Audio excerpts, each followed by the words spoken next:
कुङ्कुमधूसरभूषितवासितवाद्यनुते कनकधरास्तुति वैभववन्दित शङ्कर देशिकमान्यपदे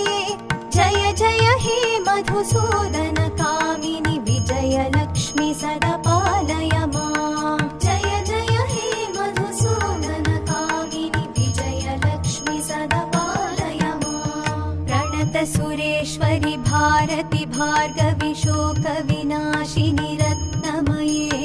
मणिमय भूषित कर्ण विभूषण शान्ति समावृत हास्यमुखे नवनिधिदायिनि कलिमलहारिणि कामित फलप्रद हस्तयुते जय जय हे मधुसूदन कामिनि विद्यालक्ष्मि सदा पालय माम् जय जय हे